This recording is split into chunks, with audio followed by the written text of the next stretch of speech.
Welcome to the Triangle. David Huffman, TJ Hopkins, Dan Kenny. So we're going to talk about the upcoming NFL draft, the NBA playoffs, and Defensive Player of the Year came out a couple days ago. Someone on the Triangle is not very happy about the way it turned out. We'll find out who that is. First, we're going to talk about the NFL draft. Spoiler alert, it's me. So the NFL draft is, I think, Friday? Yes, it's Friday, the 30th. Yeah, Friday. So is it clear-cut? Jameis won? It is at this point. From all the research that I've been doing, 20 mock drafts, 20 picks, people going Jameis to the Bucks. But after Jameis, that's where a lot of ambiguity. It's tough word for me to say for whatever reason. At number 2, Marcus Mariota, maybe, but it seems like Tennessee kind of likes Manberger. But Leonard Williams is the highest-rated prospect in the draft itself. He can play inside and outside on the defensive line. He's a mammoth. And Tennessee really doesn't have weapons on offense, and you got 2 great wide receiver options. Murray Cooper. Yes. They just signed. Wait, no, never mind. Go ahead. Yeah, and they did in this offseason. They have some receivers. I don't know if they have Justin Hunter. I don't know if it's a glaring need for them to get a receiver. They have Kendall Wright. They have Nate Washington. Is Kenny Britt still there? No, he's not. St. Louis. They have Justin Hunter. They have another guy they drafted. I know they're not like flashy names. And they just signed Hakeem Nicks. But I think they have more glaring needs elsewhere than receiver. I agree with you exactly, David. And David, you made a great point last time we spoke about the Titans. They are the least sexy team in the NFL, and I 100% back you up on that statement. They need a face of their franchise. They need someone to strike fear in their opponent's head. Well, then take Marcus Mariota. I don't. Because Mariota, I like Mariota, but I fear that he can be a Joey Harrington at the next level, and that is not a good sign. The one thing I don't see Joey Harrington. The one thing that people kind of knock about Mariota is too nice. Yeah, I don't think that's a bad thing though. I mean, he's not an outspoken leader, but you can't necessarily knock him for that. He's got great character, which is something that I would rather have against Jameis Winston, who seems like a risk taking him with the number 1 overall pick. But Jameis has so much more talent. He's a great pocket passer. His reads. He's kind of like a Byron Leftwich meets Eli Manning meets Ben Roethlisberger, from what I've been reading. Eli Manning, I don't know. It's kind of a in terms of pocket presence and accuracy. I don't think Eli Manning has great pocket presence. Think about Super Bowl champion. He did a lot of that damage from the pocket. I mean, the reason those Giants teams won Super Bowls was not because of Eli Manning. He didn't hurt them, but their defense was the reason they won championships. Their defense was studly when it mattered. Dave, football works. It's a team sport. It's not just one player. It's not just one unit. It's generally a team, a collaborative effort. I get that, but Eli Manning played more than his role. He stepped up. He, as a quarterback, led the Giants' offense. Let's go back to focus on the draft. Because Okay. I don't want to talk about Eli Manning right now. Yes, he's going to be a Hall of Famer. Yes, he's got 2 rings. Yes, he played really good in those playoff series. But for most of his career, he's been wildly inconsistent. But in the draft.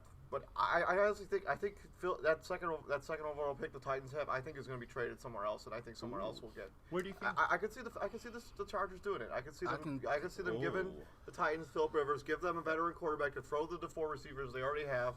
They get Philip Rivers. They get whatever the Chargers pick is for this season. 17. They get a pick next year. But they can build that way. But it's like it's very interesting. That would be an interesting. The only thing I'm gonna look for Mariota is like, can you transition from that spread system, from that spread to a pro style? See, this is where Jameis is at an advantage. Jameis ran the pro style offense at Florida State. Marcus Mariota, first play out the gate, he's shotgun.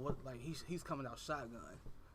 Yeah, but the thing is, I don't know if he's gonna have to worry about that as much because a lot of that stuff that comes from the college game is moving its way into the NFL. It is. The NFL's transitioning into a more of a spread system, with like 4 receiver sets and a running back, or like 2 tight ends and 2 receivers and a tight end. What I do fear about San Diego is if they make that trade, they have a few holes that I feel like. Their line, running back. Do you really want Brandon Oliver to go into the season as your starting back? I think he'd be one second. Antonio Gates is getting up there. Yeah, and he doesn't want as much passes. The receivers, they lost Eddie Royal, so who they have Eddie Royal's respectable. Malcolm Floyd. But They have Malcolm Floyd. They have the wide receiver, the other guy.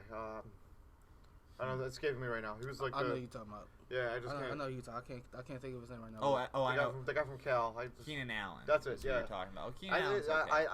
I think that the Chargers know that they're not going to be able to win a championship as currently constructed. I think they might hit the reset button, get a new quarterback in there, because they're not going to get anybody that's going to change their franchise at 17. So if they're able to, that's debatable. And come on. This isn't the NBA draft. This is the NFL draft. You can get someone to change your franchise at pick 199. No, I'm talking about a quarterback. Properly. I'm talking about at quarterback position who's going to change their franchise this season. Oh, probably not. Oh, okay. Unless they like ridiculously reach for like Brent Hundley or the guy from Colorado State. No, so they're gonna hit the reset button. They can go running back. They're gonna hit the reset button. They're gonna stink for maybe a season or two, and then they're gonna build Marcus Mariota. They're gonna piece it together. Yeah, but they're not. Philip Rivers is a good quarterback. Yes, he is, but they don't have the other pieces around him. And that window is closed. That window is not closed yet. Philip Rivers has a lot of fight in him. He's a dog. And not to mention, if you're the Titans, Philip Rivers is from Alabama. He's got like 17 kids or something of that nature. 7 kids, something like that. He's got a ridiculous amount of kids. And he does. Yeah. Come on. So like he's back, like closer back to home where he's from in Alabama, closer to his family. Maybe that's where he'll be signed. You can take the Titans from being the most unsexy team to being a team that has a little interest going into next season. Hey. You get Philip Rivers, man. Philip Rivers is a fiery guy, dude. He'll put them on the mat by himself. Like me personally, I've never really liked Philip Rivers. I love Philip Rivers. Me too. I'm a big fan of Philip's game. But I can't knock his game because dude can ball. He's got an accurate touch pass. It's weird. His release is so weird. And you give Philip Rivers those weapons with 2 first-round picks for this season and next season. I mean, you could really do something with that around like as Philip Rivers being your centerpiece. And either Chargers, he's going to an expiring contract anyways. You're probably not going to. Maybe you're not going to keep him. You never know. But like, you're going to have to move on eventually from Philip Rivers. You're not going to be able to start him until he's 50. Eventually, you're going to have to be like, okay, we're going to move on from Philip Rivers. Yeah. This seems like an appropriate time to do that. That does seem. But if you're Tennessee and you don't go with Mariota, who do you go? I think you take Leonard Williams, the guy from USC. I think it's no brainer to go Leonard. Maybe Dante Fowler. Dante Fowler. He's actually been linked to the Jaguars at number 3. I've heard that they like Fowler over Williams. Even if Williams was available, they still would probably go Fowler. Is what I've heard. He's the most athletic player in that position at this One draft. thing I heard that kind of shocked me is that Vic Beasley might fall to the second round. That's what Mel Kiper and Todd McShay has projected when they did their joint mock draft. I still think somebody's going to take him in the first round. I don't think you let somebody use that talent. Yeah, he failed a drug test for marijuana. I mean, come on. Randy Gregory has failed how many? The linebacker from Nebraska? One or two? Yeah. But I think Bud Dupree out of those players out of Gregory, Vic Beasley, I feel like Bud Dupree's a safer pick. He's kind of has the JPP factor. Like, he's very athletic but raw. You know what I mean? And he needs time to develop, but he could be a monster. He's got crazy athletic ability. So he reminds you of Ziggy Ansah from a couple seasons ago. Deion Jordan. I would go Deion Jordan out of Oregon. Yeah. He's one of those players. So he might have a rough. He's probably not an immediate impact guy, and I think Gregory will be an immediate impact guy. But Dupree might have a higher ceiling. I'd love to see the Bears get Vic Beasley like in the second round. I think I'd like swing that, make that happen, find a way to make that happen. Like. Do the Bears go receiver first round? Well, I've seen a couple mocks. I've seen Kevin White being taken. White or a Cooper, whoever the Raiders don't want. I've seen so I think we have too many holes. We have defensive more glaring holes on defense that we cannot ignore. Like we can do Marcus Wilson, who can. He was really Marquise Wilson was a nice player in the preseason before he got injured. Like they were talking about him a lot, and he was okay in the regular season when he came back. And he was supposed. I think he's going to take the next level, and he'll be Alshon Jeffrey and him. I suggest a different path, an alternative avenue. And I think because this wide receiver draft is so deep, I think you can give a receiver in the second round. I think you can get somebody who's maybe not as good, but will be like Nelson like the Aguilar, Devin Funchess, Devin Smith possibly. I think the gap between the top two receivers and like the other guys isn't ridiculous. It isn't so bad. Like if you wait till the second round, and take a guy in the second round, you're not going to be losing out because you didn't do it in the first round. I mean, The look at deepest Alshon position Jeffrey. in this draft is wide receiver and pass I rushers. mean, look at Alshon Jeffrey. We got him in the second Yeah, round, yeah. and look Oh, at he him. had first round talent. Yeah, because he Look had, at he, had he had character issues when he came out of South Carolina. I think he had like Oh, something. and he had a bad year right before he declared for the draft, but he had first round and talent. people before that they were season. worried about him maybe too big to play receiver, so he might have to switch to tight end. Oh, but he's dominant though. Yeah. He- So yeah, you can get somebody in the second round. So, but we need somebody who can rush the passer. We need, or throw Danny Shelton in. we need a corner because Pat Hill, Charles Tillman's not going to play forever. He's gone. got signed by the Panthers. He's gone. Charles Tillman's gone. You have Tim Jennings, and then you had your first round pick of last year. His name escapes me, but he actually Kyle Fuller. Kyle Fuller. He had a good rookie year. Till he got hurt. Yeah. I would definitely go defensive line. I'd go Danny Shelton. He's going to be available. That's probably. I mean, the especially earliest he since can we're be switching picked. to a 3-4 defense, so You need someone to anchor that line. You need a And nose tackle. 334 pounds. and can move. Yeah, he's quick. He's agile. Vic It's Beasley just not fair. is more of a second or a late first, early second round pick. What's Because he failed one drug test, he all of a sudden becomes a not top 10 pick. Yes. Really? no? Yeah. Yes. No. This is the NFL. So This isn't college football. You are held to a certain standard, and if you can't meet that, then sorry, you're gonna lose some money. Also, and you're gonna have to work when your butt off. as soon as he gets drafted, he's going to be into the substance abuse program for the NFL because of that failed drug test. So he's going to be getting dropped constantly. So if he fails one, there's an automatic suspension. Fails another, that's another suspension. He's going to be constantly getting dropped, and you have to Look constantly at worry. Josh Gordon now. That's a perfect example of what I'm talking about with Josh Gordon. But there are players that overcome this. Yeah, yes. there are players that Akeem like Talib overcame it. Like there are players think that like this is I was just being stupid. I was just smoking, so I'm gonna fix this. Like, not everybody turns into Josh Gordon. Mm-hmm. Yeah, there are some success stories that actually like prevail in the NFL. Randy Moss had one hell of a career. Yeah, obviously, but according to him, he still smoked weed once every blue moon. yeah. Well, I mean, they don't drug test in the off season. They're allowed to do whatever they want. So, Yeah. I'm sure that happens. But I'm just saying, I hate seeing wasted talent, especially like people like Randy Gregory, Vic Beasley. They are so talented. They have so much upside, and it'd be a shame to see them lose money, lose their career. Randy Gregory didn't fail the drug test in the combine. No, he failed it after the combine. Is that correct? I'm not 100% sure about that. Who was the first running back taken? I'm going Gurley. I think Gurley, his stock has risen so much as of recently. He's 232 pounds. I think the ESPN program he's been on has been very good for his draft stock, but there's no way I can draft him. Oh, yeah, the E60? Yeah, there's they have The The Draft Academy? Yeah, but I just can't. I can't being a GM not having so many questions about his injuries and what he is as a player at this very moment.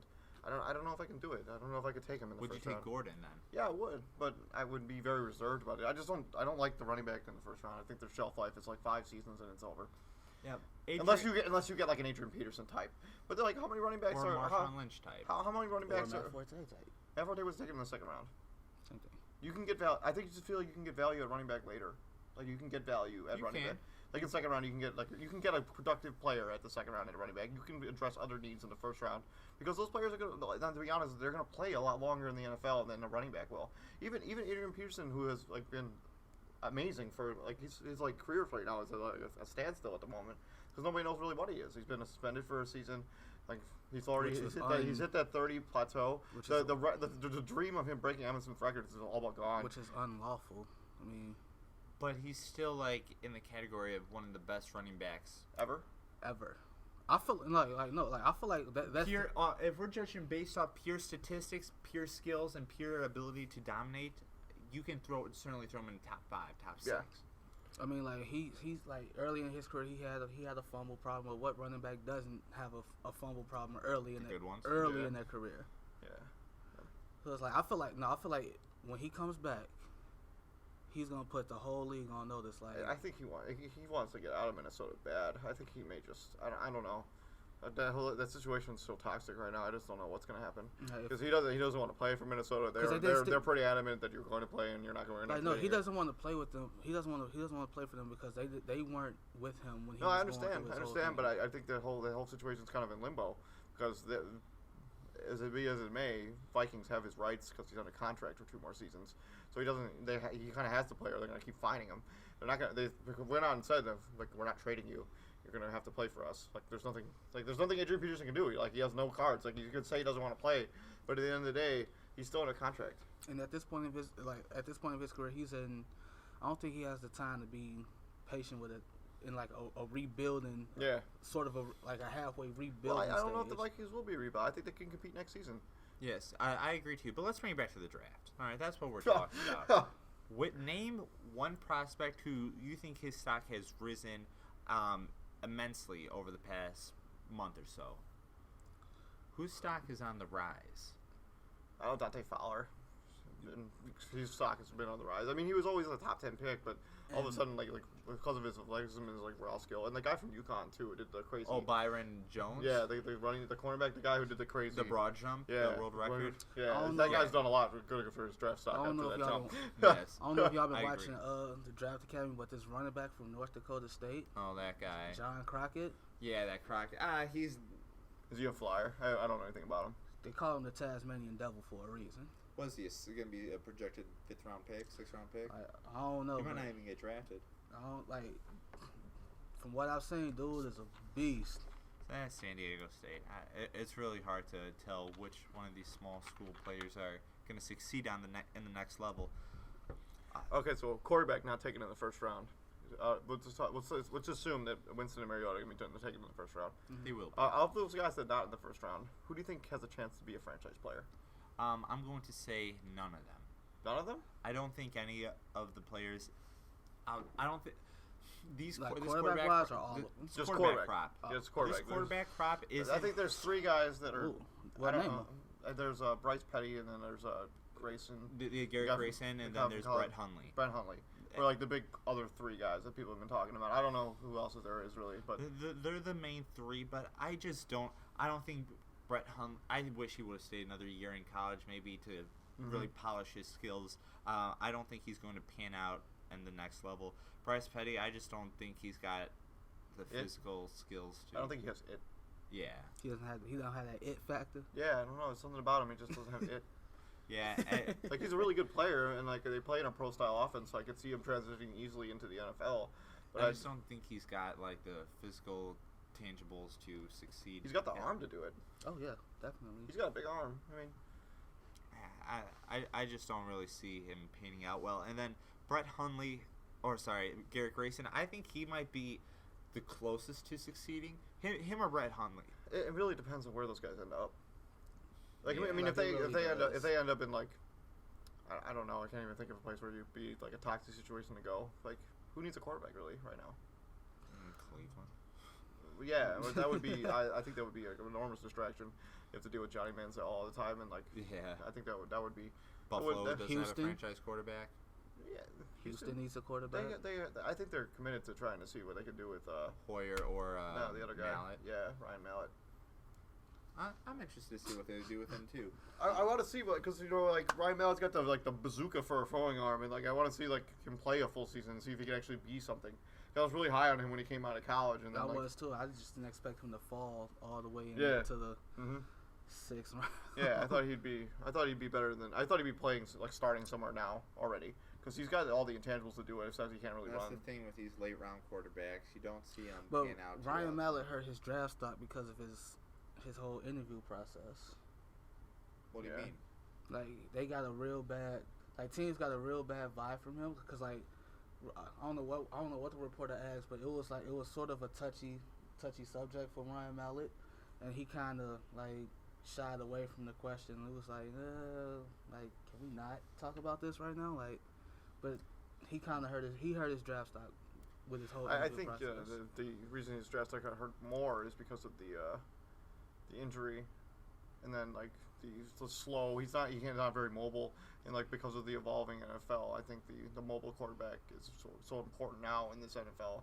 That you need to have somebody who can move around in the pocket a little bit. And Ryan Mallett just doesn't have those intangibles at all. But lucky for Ryan Mallett, he got the backup Tom Brady for a couple years. So hopefully he learned something. Yeah. Hopefully he got something. Hopefully he's not just a statue back there like he was in college. Like But then again, he did go to Arkansas, and their offensive lines have always been questionable at best. No, Arkansas's got some good offense. Let's bring it back to the draft again. And let's talk about probably the most talked about team in this year's offseason, the Philadelphia Eagles at number 20. They just signed Tim Tebow to a 1-year deal. What move do they make? Do they stay at 20? Do they move up in the draft to make a run at probably not Mariota? I don't think that's going to happen. I can see them signing Brett Hundley. He's been linked to the Eagles, so has Nelson Aguilar. What are you guys going to do with all these quarterbacks? Can you, to be honest, let's stay on the draft. Can you? I like to see if the Eagles can draft Landon Collins, the good safety out of Alabama. I feel like if he's available at 20, you got to pull the trigger. If not, you got to go corner. I think that's your most glaring need. You could use a pass rusher too. Yeah. Since you lost Trent Cole. Yeah, Trent Cole. Yeah, we still got Connor Barwin, who's third in the league in sacks. I still think you could use a pass rusher. Every team can use a pass rusher. Yeah. Every team in the league could use an extra pass rusher. You can never have enough pass rushers. That's the old saying. But you guys have glaring needs at safety and corner. I mean. Yeah, I mean, I'm. Speaking of glaring needs, what about the defending champions? They lost Darrell Reeves and Brandon Browner. Luckily, there's a lot of good cornerbacks available in the first 2 rounds, maybe even first 3 rounds. Bill Belichick will figure it out. I have faith in Bill Belichick. He'll figure it out. Maybe Jalen Collins might be available for them, or Marcus Peters, who has the most talent of all the cornerbacks, maybe except for Trey Waynes, but he's got serious character issues. But if I was the Eagles, I'd really try to move up and get Mariota. I think he's going to be better than all the quarterbacks you have on your roster right now. And I don't understand why you would bring Tim Tebow back to that Mark Sanchez Tim Tebow situation, which was so toxic in New York. You have. I like if you're Chip Kelly, why would you? Because Chip Kelly's not Rex Ryan. You have how many Rex Ryan? Rex Ryan has a ring as a coach. The Eagles are not the Jets. To be honest, Rex Ryan kind of ruined Tebow's career with that move. Like you knew, playing him sparingly. You knew you weren't gonna play him that much. You pretty much did that for PR. And it was like, hey, it's true. Because, think about it. When they signed Tim Tebow, Jets ticket sales kind of Tim Tebow's arm looks a lot better, a lot sharper, many scouts have said. So ever since he worked out with the Eagles, he doesn't look like the same Tim Tebow as of years past. And he's in great physical shape. It'll be interesting to see. He's not a quarterback in the NFL. Says who? He's just not. What defines a quarterback? He took a 1-4 Broncos team and took them to the playoffs. Their defense took them to the playoffs. Tim Tebow is 1-0 in playoff. Yeah, all right. Against a Super Bowl champion at that. Yeah, okay. And he has more playoff wins than any quarterback in the Eagles roster in the past. Since 2012. Well, Mark Sanchez. Since 2012. Okay, well, 2012. And you can make the argument their defense won those playoff games for the Jets. So did the Denver Broncos in their defense. I mean, how do you go 3 quarters without being complete garbage? And then all of a sudden, the 4th quarter, it's like, oh, it's time. It's time to go. And the fact that your defense was able to keep you in all those games where it was even close enough for you to have those miraculous 4th quarter comebacks, Yes, injuries do happen in the NFL, but Sam Bradford is going to have a good bounce back season. But if he does get hurt, that happens. It's football. It's a very physical game, probably the most physical sport out there next time MMA. Let's circle Mark the wagons Sanchez. back to the draft because I'm tired of talking about the Eagles right now. I'm tired of their quarterback situation. But they should go after Landon Collins. Yes, they need a safety. They need a safety in the corner. They need maybe a pass rusher. Maybe a receiver even. Maybe, but I don't know if there's anybody to take really at that position where they're maybe picking. Second round. If you're Seattle, what do you go after? Line. They lost Max Unger. Didn't they trade away the 1st-round pick too? They don't have a 1st-round pick this season. Yep, it's the Saints. So I'd probably go after. I mean, to be honest, the 31st pick. If you're the Saints, what do you? I mean, Saints. If you're Seattle, what do you really? What do you really need? They have some glaring. They have a hole in their offensive line at this moment at center. And I think their left tackle is. Oh, I know what you're talking about. Russell Okung. Injured a lot now. He's been injured basically the last 2 seasons. Cool. So you may have to draft somebody to be his potential replacement for him if he can't stay healthy. Yeah, but you can get that maybe 3rd round. Okay. You get a big MA Cedric Obubi. Yeah. Okay. Well, you need a center. You could use a wide receiver. I mean, really? What about that rookie in the Super Bowl who had like that 6'5"? Guy that was working at Foot Locker. Now he's. It's speculation. They have Jimmy Graham, I forgot his name. Practically they got Doug Baldwin and Jimmy Graham. I mean, other than that, they don't really. I mean, Ricardo Lockett. They got Richardson or whatever his last name is, but he tore his ACL or Achilles towards the end of the season, one of the two. Yeah. So he's going to be rehabbing for majority of next season. Did Sherman have off-season surgery? Yeah, he's a rotator cuff, I think. Earl Thomas had off-season surgery. A lot of those guys had surgery because they were just playing injured. Mm-hmm. And yeah, the Patriots, on the other hand, they need a corner now because they lost 2. Corner or a wide receiver. I think they can make it work on the receivers they have on their roster because they always find a way. I mean, they got Gronk, and they got Julian Edelman, and they got the other guy. LaFell. Yeah, LaFell. I think it's a free agent maybe, but I don't really remember. He's on the Patriots. But yeah, they got 3 guys. They don't need anyone else. I mean, Gronk is going to be. You expect him to have. If Gronk gets hurt, they have nothing. I wouldn't say that. They have Danny Amendola, who's just injured all the time. Yeah, and very inconsistent. Julian Edelman, who makes a lot of catches but doesn't get a whole ton of yards. Julian Edelman is a spotty at very underrated receiver. Julian Edelman, yes, he is a very underrated. Julian Edelman is a very he makes a lot of catches, but he doesn't get a lot of yards, and that's like I'm gonna make a video game reference. Like I was playing like an old man. I forgot which man. I forgot which. Please don't make shut a up. video game reference about Julian Edelman. Shut up. Like no. Like you. We have 20 viewers, and we're gonna go down to 2 after this reference. You need to understand. Like I forgot which man it was, but I was playing against the Patriots, and like I've never even heard of Julian Edelman up until that point because Tom Brady just kept throwing it to him. I'm just like, who is this guy, and why is he like carving me up right now? You know, video games aren't real. So he's doing it. He does it in real life. But it's not real. He does it in real life. He has a lot of catches. He doesn't get a lot of yards. He's not a flashy player. But I think they can get by without drafting a wide receiver in the first round. They can, but if they lose Gronk, then they're going to be in trouble. Or if they lose Gronk, they're going to be in trouble, but they're not. Even if they draft a receiver in the first round, if they lose Gronk, they're still going to be in trouble. like they're going to be in trouble. Like he's their entire offense. Also, they lost 2 running backs this year. They lost Ridley and they lost Vereen. And who's the other one? They lost Ridley and Vereen. But they still have LeGarrette Blount. They still have Bolden. They have Brandon Bolden. They still got Brandon Bolden's. They Blount and Jonas Gray. They got the guy out of Oregon, LeGarrette Blount, who's going to be the starter. Yeah, he's a starter. So I mean, they got 3 guys. I mean, they don't need a running back. Maybe they can get one later. Maybe they can use a change of pace, like a change of pace running back. But you can get one of those guys later. I can see them going after like Tevin Coleman from Indiana. But they're not doing that. They're not doing that in the. They're not doing that in the first round. I can see I can see them like for some reason I can see Danny Shelton falling all the way down to them. There's no way Danny Shelton falls past Cleveland at 12 or Cleveland at 19 or Miami at 14. That's who knows? Like they might trade up to get him. They do have a lot of picks. They can. They might trade up to get him because they lost they lost Vince Wilfork. They lost their anchor, their defensive anchor. I can see them going after Eddie Goldman, who's a 330-pound defensive tackle from Florida State, with maybe the 32nd overall pick. He might be available there, or Malcolm Brown, who's a nose tackle from Texas. They need to do something on defense. Like that would be, in order for them to repeat. I think they addressed the defense. I think their corner, their guards aren't that good though. Their corners, they need corners, and they need somebody on the inside to try to replace Vince Wilfork. So yeah. I don't know. All right. Would you like to transition now, Dave? I mean, I can talk about the draft all day. No, I don't. Yeah, let's talk about the NBA playoffs. And let's first, before we get into the games that have already happened, we'll talk about Defensive Player of the Year. Don't do this to me, Dave.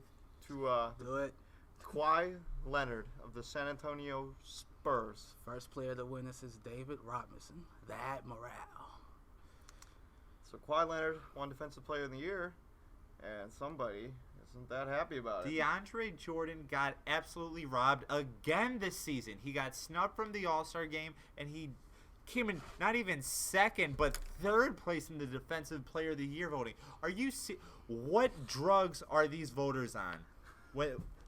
And I'm serious. You led the league in blocks. You altered probably the most amount of shots that anyone else has in basketball. Kawhi Leonard missed 15 or 18 games this past year, and he wins. DeAndre Jordan's played every single game this year. Actually, every single game of his pro career. I don't know if that's 100% accurate. But at least the past few years, he hasn't missed a single game. He gets a decent amount of steals for a center, leads the league in blocks, and he also led the league in field goal percentage, but in rebounds. But that's another story. That's on the offensive side of the ball. I will actually agree with you that somebody got shafted out of this award. Yes. But I do not think it was DeAndre Jordan. Oh, Dave, are you? I think it was Draymond Green. One voter actually said he's the best defensive player on the best defensive team in the NBA. So, shouldn't that count for something? So and not to mention Kawhi Leonard. Kawhi Leonard missed 18 games, but he's probably the best defensive player in the league at the moment at the wing position. At the wing position. Yes. So at the wing position. Yeah, like 1 through 3. He's the best 1 through 3 in the league. You know what? I can't say that you're wrong, Dave. But there's one player so at the 5 position. Kawhi Leonard is going to have an opportunity to win another. He might win a couple more defensive players. He's going to win a couple more. He might win like 3 or 4 more. He might win like 3 straight.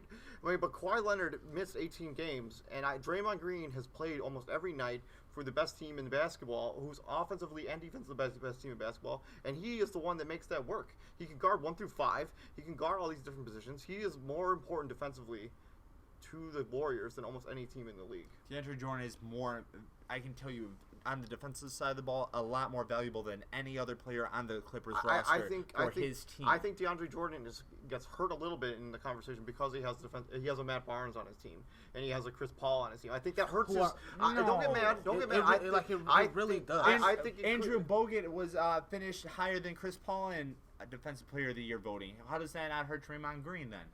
I just think he's the best defensive. Because Bogut doesn't play. Bogut played this year. And Andrew Bogut doesn't play a lot of minutes. He plays like 20 minutes a night. Yeah, but he still finished top 10 in Defensive Player of the Year voting. Chris Paul finished 13th. I can't explain it. I just feel like with the voters that may have like hurt his because especially who Chris Paul is, and then like Matt Barnes. So, like they're known as like they are very known. I think for their defensive prowess, but DeAndre Jordan is. I don't know. It seems like he carries the team on the defensive side of the ball. I'll give you that. Yes, I'll give you that. But he changes the game. If you want to talk, TJ, then talk. One voter actually admitted that he forgot about Draymond Green. I'm just throwing that out there. Well, that's one third place vote. Then we can that doesn't alter this decision or this debate. it kind of does because like how in does terms of points total, how does Draymond Green have more first place votes? Because look at the second place votes; it's not even close. And then third place votes, Kawhi beat him by 8. And second place votes, their points are held to a higher. They're worth a lot more.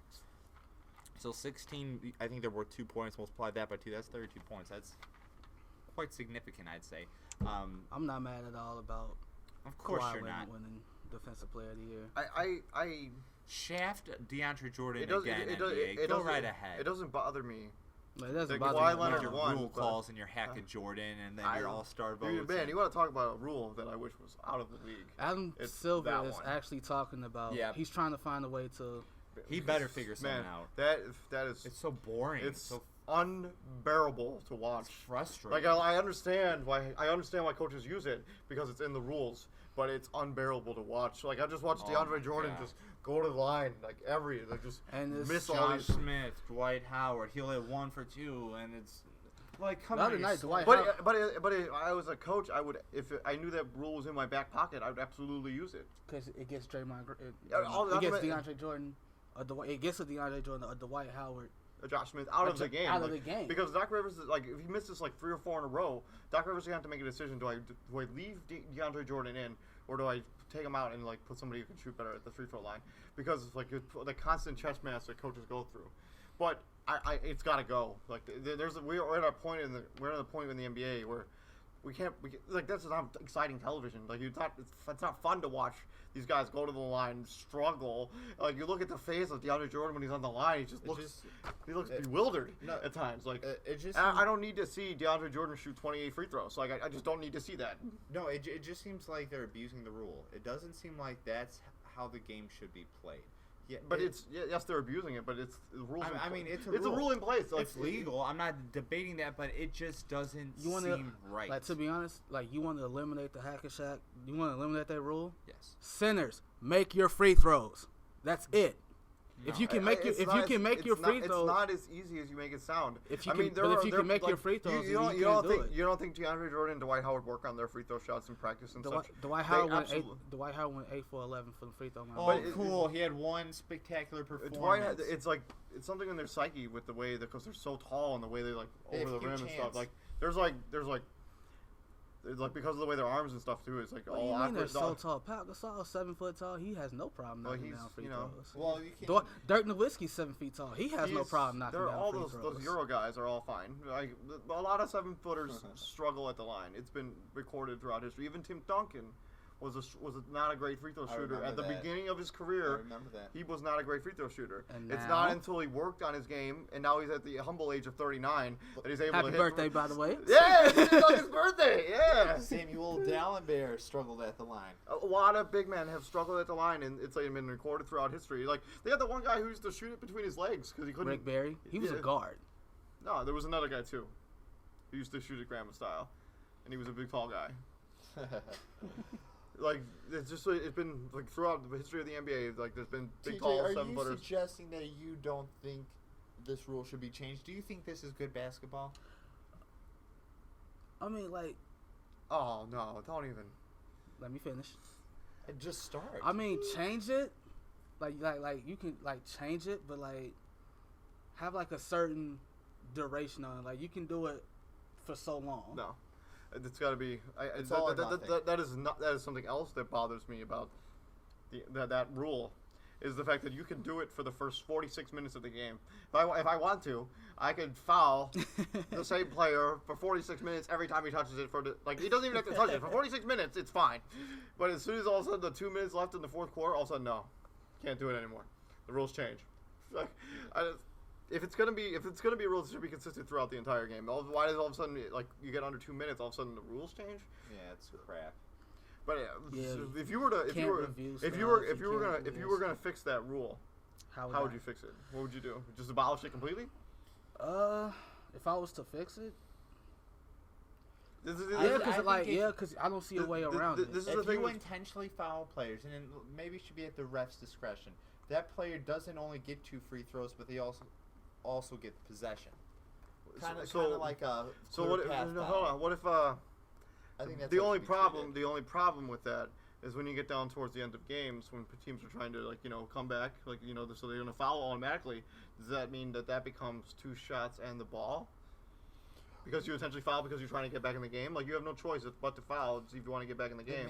Maybe under 2 minutes. See, this is what I'm talking about. The rules should be consistent throughout the entire game. There's got to be a way. What do you suggest? I don't have anything. I have nothing. But they have to find a way to make it. Like the game can't be like this slowed down and bogged down like when you're watching it, because it's just not good basketball. It's not good television. It's not good entertainment. And you can see when the NBA when teams go through this thing, some people turn it off. Like they're just like, I don't need to see this anymore. Like I'm just tired of watching it. Like I gotta get to the point where I'm tired of seeing DeAndre Jordan at the line every 3 minutes, and I'm just like I don't need to see this. Or like every possession, because that's kind of what it seems like. So you saying if gonna bring it back to the original topic, if DeAndre Jordan doesn't win this, he should at least finish. He should have at least finished second. He should be first. There's no doubt in my mind. I say if he doesn't win, he should at least be second. Yes, I mean, I get what you're saying. Wasn't he second last year when Noah won it? When he's I can't answer that either way. He should be first, and if he's not first, see, the voters need to be drug tested because. No, I'm 100% serious. This is a travesty. How in the world did Kawhi Leonard beat DeAndre Jordan, even though DeAndre Jordan played 18 more games than him, led the league in blocks, stifled so many defender shots, and was such a key contributor to the Clippers' success, finishing 3rd in the West? If I had to do this, I'd probably put Draymond Green 1. I'd have DeAndre Jordan 2, and I have Kawhi 3. I think Draymond Green has been really important to the Warriors. I just feel like defensively. So your defense player of the year would be Draymond Green. Yeah. I feel like this is the one. I feel like this is the only season, the only chance that Draymond Green's gonna have to win it. Well, just because it's his only chance does not mean he should have won it. Because Kawhi Leonard Leonard's gonna win a couple more. Like, I don't know that. He's gonna win a couple more. Kawhi Leonard is he's gonna be like the next big thing in the NBA. I feel like him and Anthony Davis. Like how you said Giannis. Yeah, sure. I can see him winning a couple too. Giannis? Yes. I don't know about that. I don't. Down the line? No. Just because he's a long, lengthy defender doesn't mean he's like assuring to win. You know what's crazy? We're talking about defensive player of the year. We didn't even mention Anthony Davis, who almost had a quad this season. He averaged almost 5 blocks a game. Like Anthony Davis, if he hadn't missed the games, who knows where he would finish. Well, apparently that doesn't mean anything to voters. Kawhi Leonard missed 18 games and he finished first, which is crap. All right, calm down. Relax. You want to get really agitated? How about the way the Clippers played last night?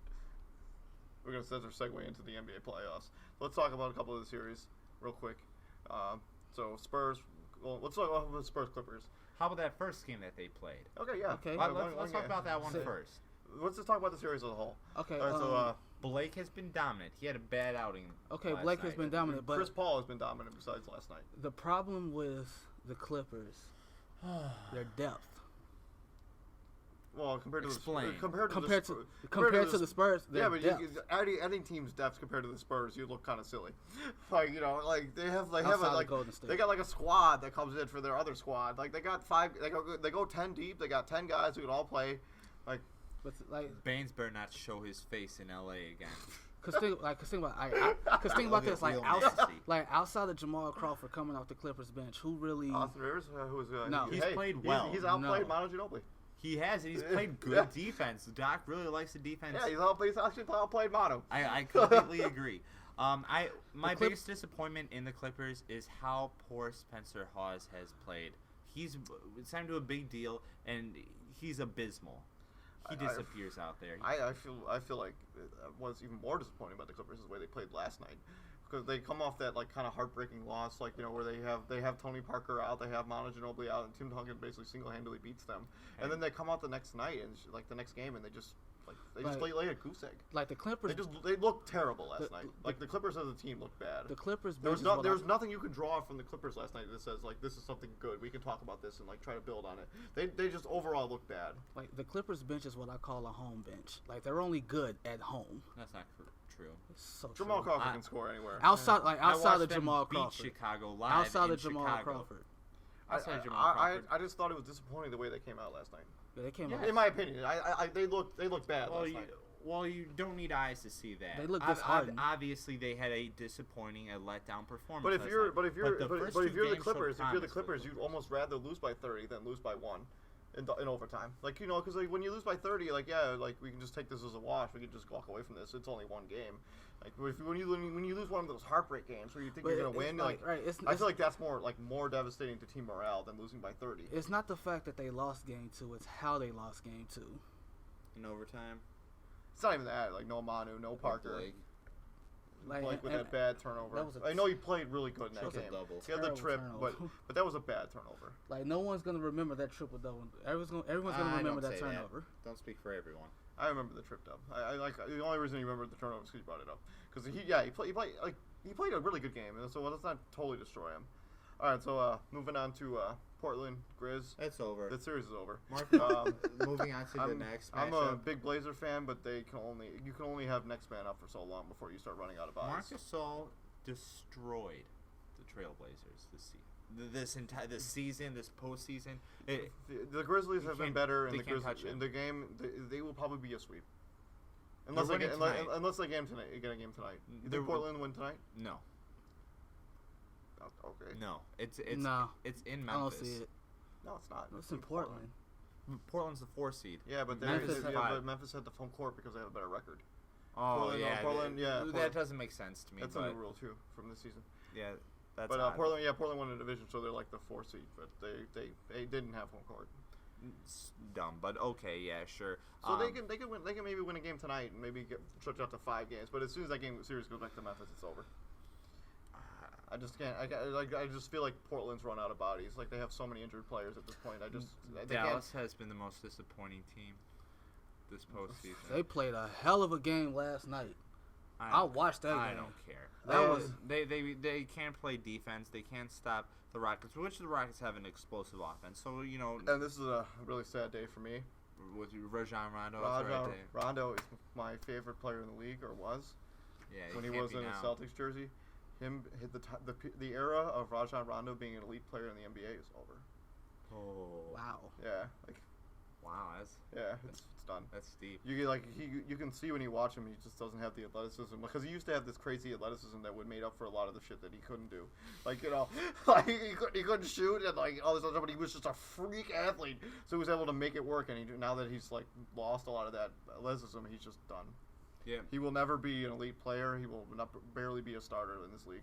You think going on this forward, and it's a really sad for me because I love Rajon Rondo and I love his game. I love what he used to stand for. But that performance against the Rockets was embarrassing. 8 seconds. Embarrassing. When he was an elite, when he was up there with Chris Paul and them. Chris Paul, Rose, Westbrook, yeah. I never felt like he belonged. Like, don't get me wrong, he could ball, but he was a product. Of all the guys you just mentioned, he's the only one with a ship. True. Like, okay, put any other point guard on that Celtics team, they get a ship. No. Are you serious? They needed Rajon Rondo. Are you serious? He was at times he was their best defensive player on that team. He guarded LeBron James for Tony Allen. No, Rajon Rondo was better. Tony Allen. No, Rajon Rondo was better. Tony Allen single-handedly shut down Kobe Bryant in that 2008 finals. Rajon Rondo. Are you serious? Rajon Rondo shut down LeBron. What? Yeah, Rajon Rondo guarded LeBron for a lot of that series.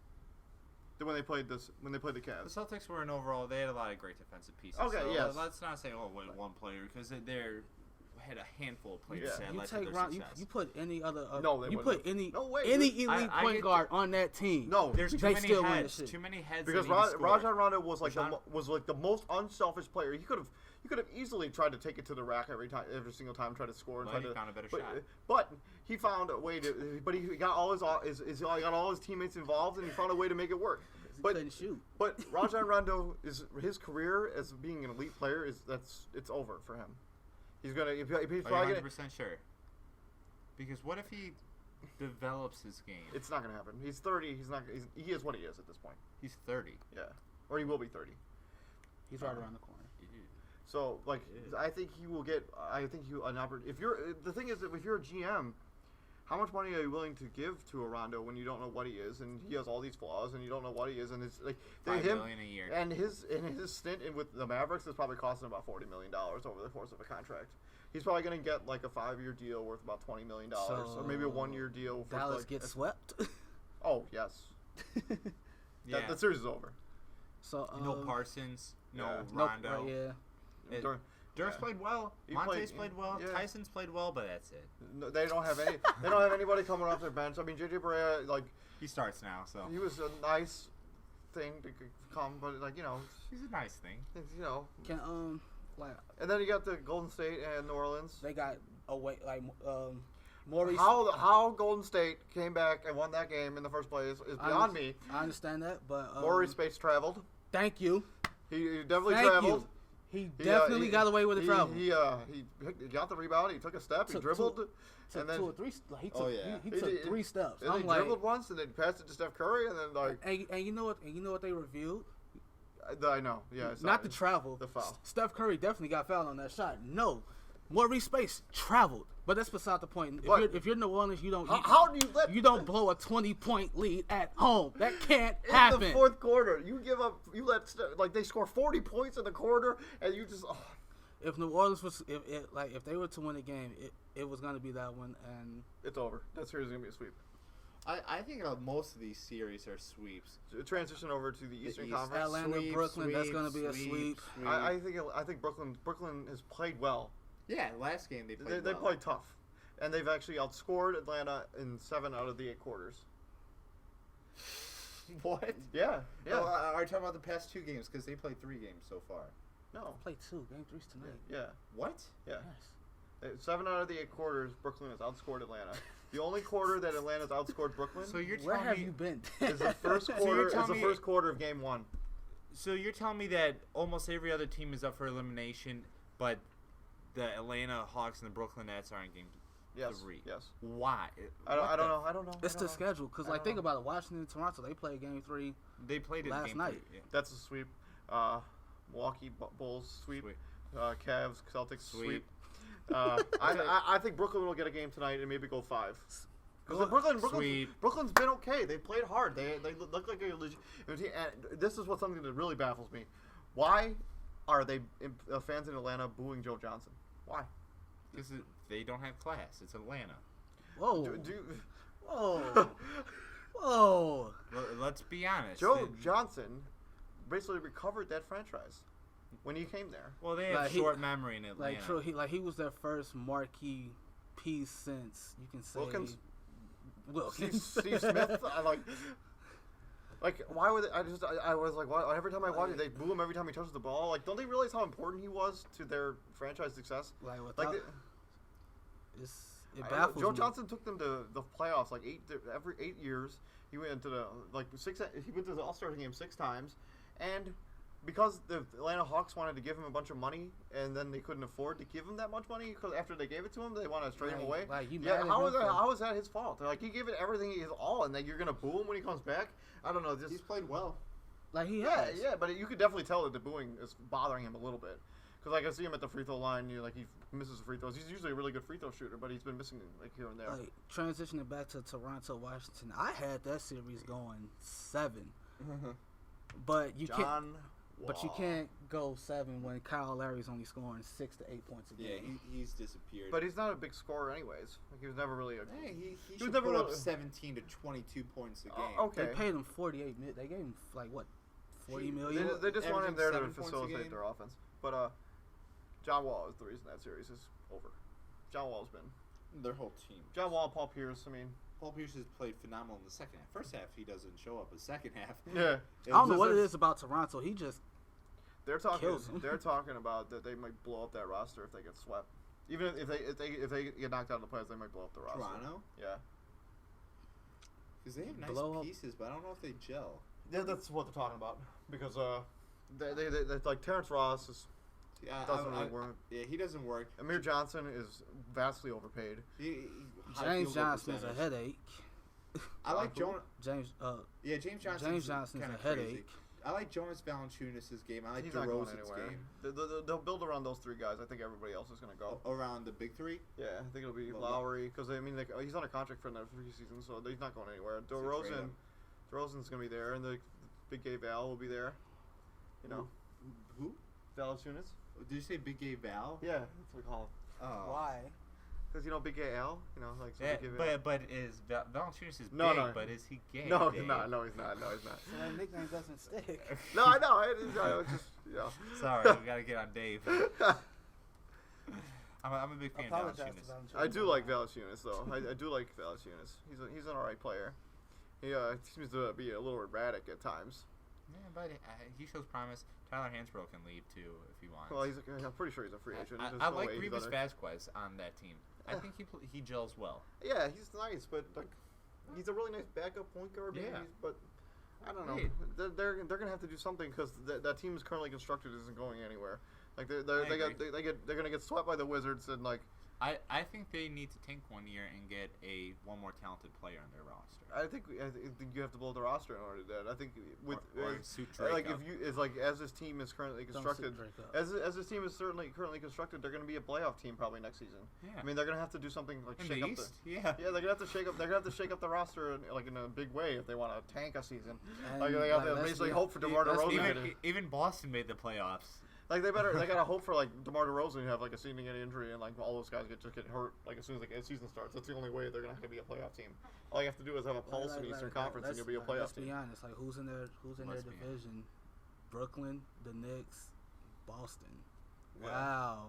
Yeah, Wow. It is a weak division. And 3 other and Toronto, Brooklyn, and Boston are quote unquote playoff teams. Yeah. Well, Toronto won enough games to like deserve a playoff spot. Oh yeah, Okay. I mean but Oh yeah, but they get to beat up on those bad teams. you get to beat up on Brooklyn, Sure thing. Boston, I and get New it. York. And What? the Sixers in there too. Yeah. Yeah, four times, like 4 times. Or a the year. worst of the worst. yeah. Yeah. See, that's how bad they are. I forgot about Philly in that division. They're better than Knicks. They're forgettable. They're gonna be better next season. I'm sure of it. Well, at least you're sure of it. Yeah, right. Yeah. And fans of Philly don't really respond to losing all that well. Cause it's Philly, like. They boo Santa Claus, throw snow at him. He had it coming.